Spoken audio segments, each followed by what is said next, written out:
नमस्कार दोस्तों, मैं डॉक्टर ललित कुमार गंगेले अपने इस चैनल के एक और वीडियो में आप सबका बहुत बहुत स्वागत करता हूं। और दोस्तों, ये जो आज का वीडियो है यह है सोरियासिस के बारे में। और इस वीडियो के अंदर हम सोरियासिस के बारे में ए से लेकर जेड तक हर एक बात जानने की कोशिश करेंगे कि सोरियासिस क्या होता है, ये क्यों होता है, इसके होने का कारण क्या है, इसके रिस्क फैक्टर्स क्या हैं, इसका ट्रीटमेंट क्या है। और अंत में इस वीडियो के खत्म होते तक आपको सोरियासिस के बारे में मैं बहुत सी ऐसी बातें बताने वाला हूं जो आपने YouTube के ऊपर किसी भी वीडियो के अंदर शायद नहीं देखी होगी। तो दोस्तों, उन सबको जानने के लिए वीडियो में अंत तक बने रहें और चलिए वीडियो को स्टार्ट करते हैं।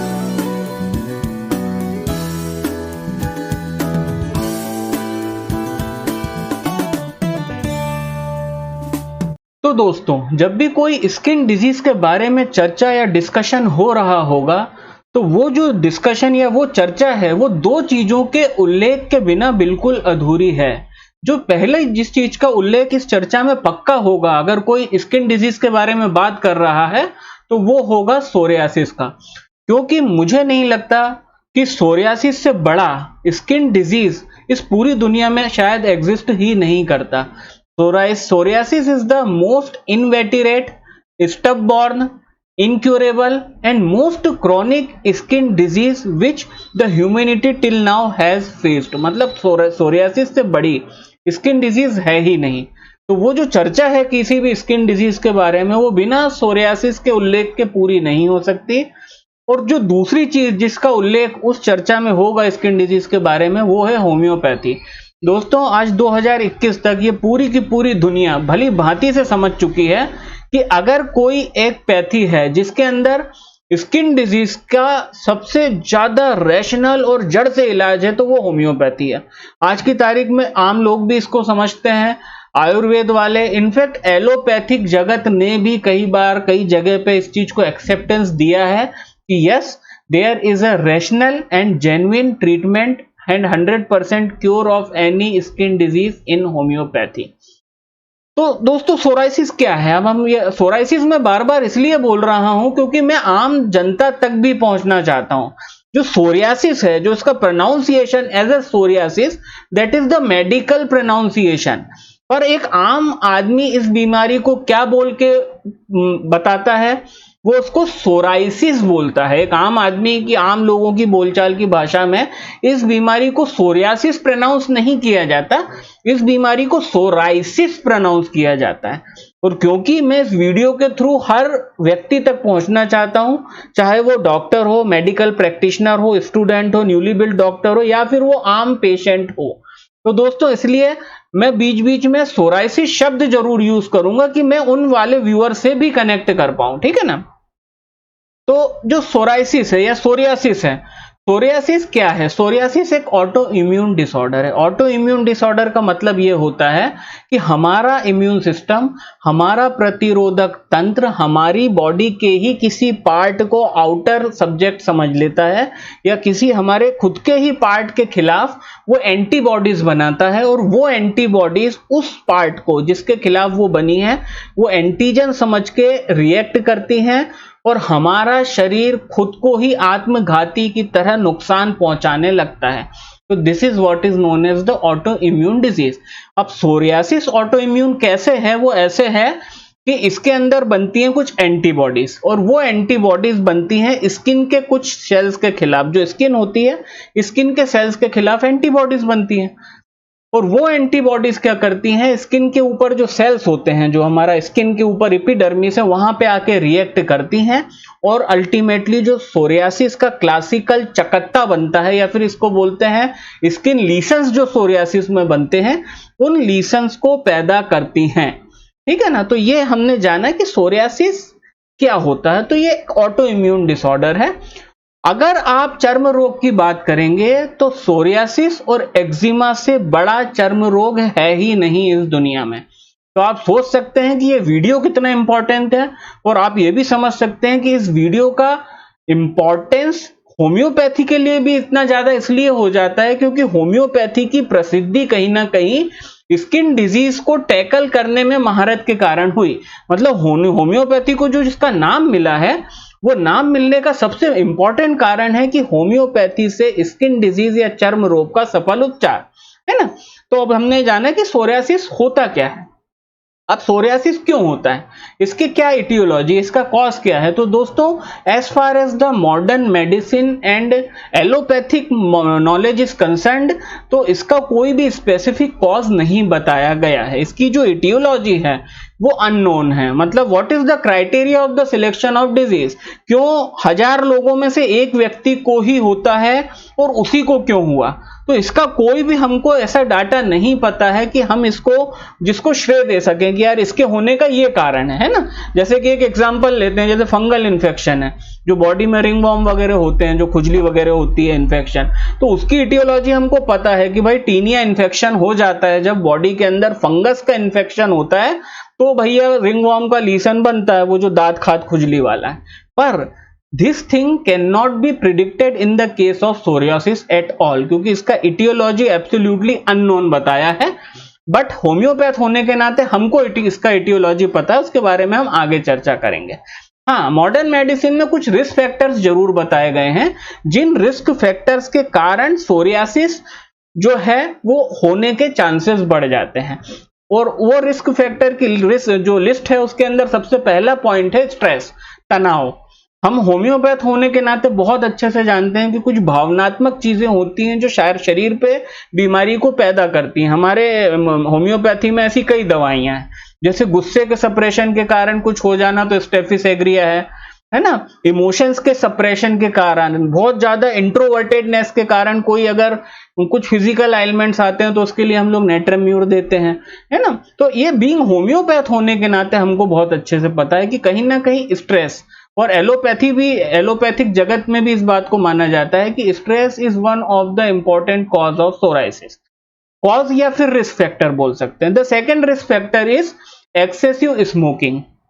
The third risk factor is excessive alcoholism, जरूरत से ज्यादा मदिरा पान करना और धूम्रपान करना। The fourth factor which is one of the very important factor is the obesity. हम लोगों ने भी ये देखा है कि जब हमारे पास जनरली पेशेंट्स इसके आते हैं, और ये ऑन रिकॉर्ड भी है रिसर्च में, कि obesity has the very deep conjunction with the psoriasis. अब इसका कारण एग्जैक्टली नहीं पता है, पर हाँ, जो मोटे लोग हैं जिनका बॉडी मास इंडेक्स आउट है, उन लोगों के अंदर सोरियासिस के होने के इंसिडेंसेस ज्यादा देखे गए हैं। And the fifth one and the most important factor is the genetic predisposition. Genetic predisposition से मेरा मतलब है कि अगर किसी के अंदर मैटरनल या पैटर्नल साइड पे अगर सोरियासिस का प्रेजेंस है, तो ये बहुत हद तक चांसेस हो जाते हैं कि वो जो बीमारी है वो सब्जेक्ट के अंदर आने के चांसेस ज्यादा होते हैं। और अगर खुदा ना खास्ता माँ और बाप दोनों के खानदान के अंदर अगर इसकी हिस्ट्री मिल रही है, तो ये बहुत अच्छे से प्रिडिक्ट किया जा सकता है कि इस व्यक्ति को आगे जाके सोरियासिस हो सकता है।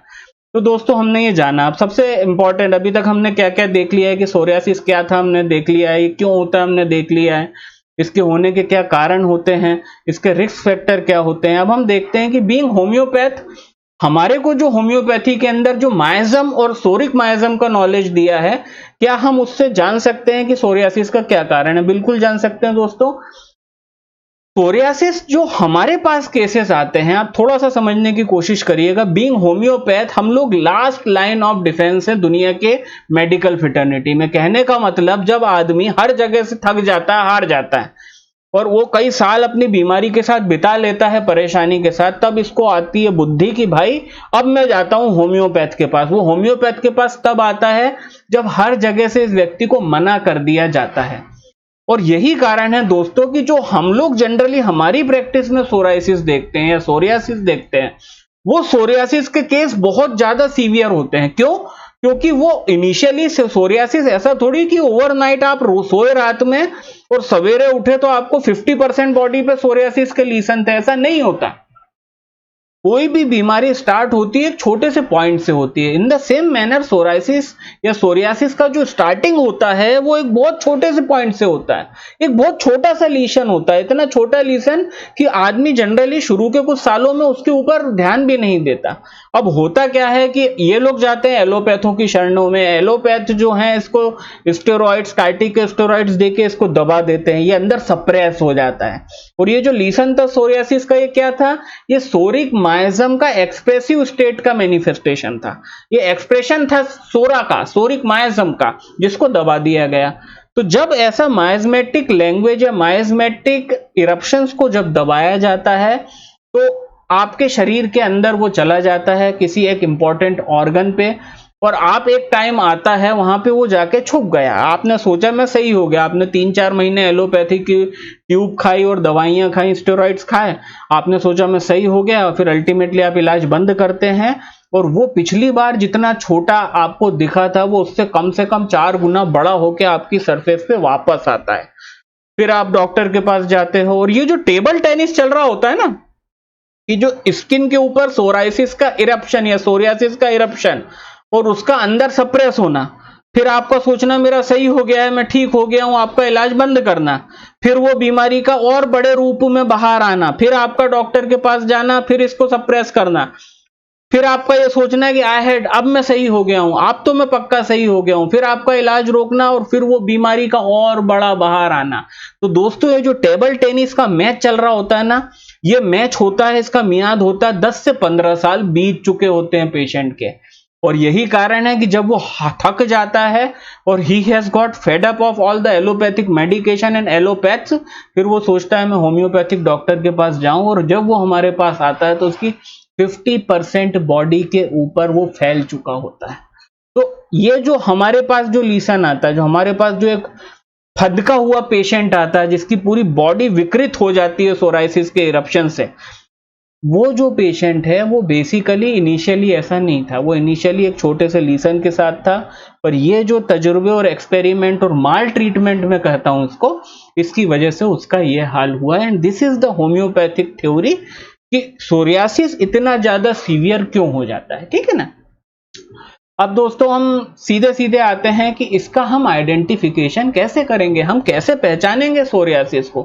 कई बार हमारे पास पेशेंट आता है, वो कोई बहुत मतलब डर्मेटोलॉजी की बहुत कॉम्प्लिकेटेड मेडिकल टर्म लिखी होती है उसके एलोपैथिक डॉक्टर के पर्चे पे, और वो डॉक्टर भी कई बार आइडेंटिफाई नहीं कर पाते कि ये सोरियासिस है, पर पेशेंट को पता ही नहीं है। फिर अब उसको जब हमारे पास आता है तो कई बार हम ही डायग्नोस करते हैं कि नहीं भाई साहब ये सोरियासिस है ना। तो इसको डायग्नोस कैसे करें, तो देखिए दोस्तों, सोरियासिस का जो डायग्नोसिस है वो 3 पॉइंट स्टेप है, बिल्कुल सिंपल डायग्नोसिस होता है और सिर्फ 3 स्टेप्स हैं इसके। अगर आपको ये 3 बातें पता हैं तो आप खुद अपनी बीमारी को डायग्नोस कर सकते हो, ठीक है ना। तो जो 3 स्टेप्स हैं, पहला लोकेशन ऑफ द लीसन। अब वो लोकेशन ऑफ लीसन के लिए मैं आपको बताऊंगा इसमें जो पॉइंट है, जो पहला पॉइंट है डायग्नोसिस का, कि सोराइटिक लीशंस जो होते हैं they are always present on the extensor surface of the body. What is the extensor surface of the body? Extensor surface क्या होती है बॉडी की, अब ये समझेंगे। तो एक्सटेंसर सरफेस को समझने के लिए हमको एक्सटेंशन और फ्लेक्शन समझना होगा।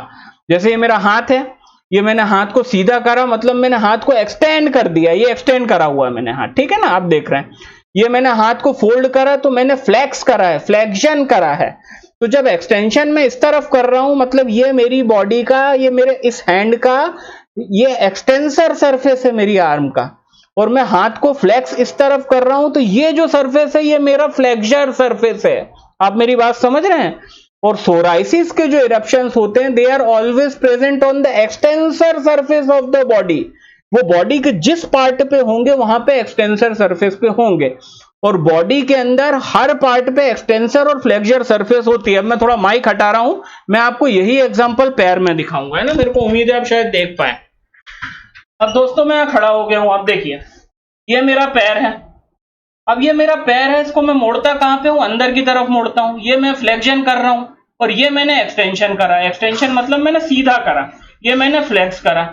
तो ये जो मेरी है ये सरफेस है एक्सटेंसर सरफेस, और मेरे पैर की ये जो पीछे की सरफेस है आप देख रहे हैं, ये जो सरफेस है ये है फ्लेक्सर सरफेस। तो सोराइटिक जो लीशन होंगे they are present only always on the extensor surface.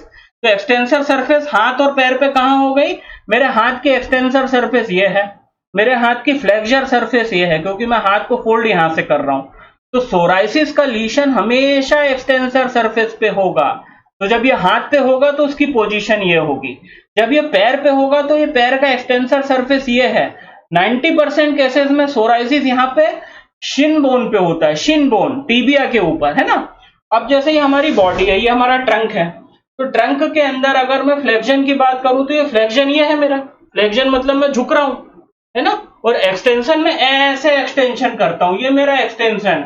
तो ये जो मेरा एब्डोमिनल है, ये जो एरिया है ये हो गया फ्लेक्सर सरफेस, और मेरी एक्सटेंसर सरफेस मेरी ट्रंक की हो गई है, क्योंकि मैं एक्सटेंशन यहां से कर रहा हूं। देखिए मैंने बॉडी को एक्सटेंड करा, ये मैंने बॉडी को फ्लेक्स करा मतलब मोड़ा, तो मेरी एक्सटेंसर सरफेस मेरे ट्रंक की कौन सी है? ये। And this is the main location of psoriasis. यहाँ पे ये जो बेल्ट वाली जगह है, ठीक है ना दोस्तों, तो जहां पे हम लोग बेल्ट बांधते हैं उस जगह के ऊपर सोराइसिस जो है, सोरियासिस के लीशंस बनेंगे। तो फर्स्ट साइन डायग्नोसिस के लिए कि psoriatic लीशन will always present on the extensor surface of the body. तो अगर हाथ में होगा तो हाथ में एक्सटेंसर सरफेस ये है, तो ये यहाँ पे होंगे। पैर पे मैंने बताया एक्सटेंसर सरफेस सामने की तरफ है, क्योंकि पैर हम पीछे की तरफ मोड़ते हैं, तो ये एक्सटेंसर सरफेस पैर का मतलब ये शिन बोन का एरिया, यहाँ पे होगा सोराइसिस। हमारे ट्रंक में ये हमारा सामने हम झुकते हैं, तो ये हो गया हमारा फ्लेक्सर सरफेस, एक्सटेंसर सरफेस ये एरिया जहां पे हम बेल्ट बांधते हैं। सोरियासिस के स्कल इरप्शंस यहाँ पे होंगे। अब अगर गर्दन की बात करूं तो ये गर्दन को फ्लेक्स मैंने ये करा ना, ये मैं फ्लेक्शन कर रहा हूं, आप देखो ना ये फ्लेक्शन कर रहा हूं, और एक्सटेंशन ये होगा। तो मेरी गर्दन की एक्सटेंसर एरिया कौन सा? ये नेक का एरिया। इसलिए मेरे को अगर किसी को यहाँ पे सोराइसिस होगा तो वो सोरियासिस के लीशन होंगे नेक के ऊपर, क्योंकि नेक हमारा एक्सटेंशन एरिया है, एक्सटेंशन सरफेस नेक है, फ्लेक्सर सरफेस हमारा थ्रॉट है ना। तो जो first sign of psoriasis is सबसे क्लासिकल साइन, और अबो ऑल क्लासिकल साइन के ऊपर हॉलमार्क बोल सकते हैं कि सोरियासिस का क्या हॉलमार्क है? पहला, the eruption will always present on the extensor surface of the body, ये फर्स्ट चीज हो गई। सेकेंड चीज, second point, silver colour of the eruptions. जो इरप्शंस होंगे सोरियासिस के वो जनरली गोल होते हैं, सर्कुलर पैचेस होते हैं, 90% में सर्कुलर पैचेस होंगे, है ना। और वो जो सर्कुलर पैचेस होंगे they will be covered with the silver eruption, silver scales, है ना। अब ये सिल्वर स्केल को देखने के लिए हम लोग दूसरी स्क्रीन पे चल रहे हैं, बस 2 मिनट आप देख लीजिएगा, है ना। ये देखिए, ये एक्सटेंसर सरफेस है, आप देख रहे हो आप, ये एक्सटेंसर सरफेस है, ये एक्सटेंसर सरफेस और ऑफ आर्म है, इसी के ऊपर सोराइसिस का इरप्शन है। और ये सोराइसिस का इरप्शन कैसा दिख रहा है? सोरियासिस का इरप्शन दिख रहा है सिल्वर कलर का, सिल्वर कलर स्केल्स, ओके। तो this silver colour scales is the hallmark of the psoriasis. आप ये देखें, ये नेक पे पाया गया, ये देखिए सिल्वर कलर में है। आप कहीं पे भी उठाकर देख लो, आपको 90% केसेस के अंदर ये जो सिल्वरीनेस है, जो चमकीलापन है, जो चमकीलापन, जो सिल्वर कलर का सिल्वर टिंट है, this silver tint is the hallmark of psoriasis, ठीक है ना।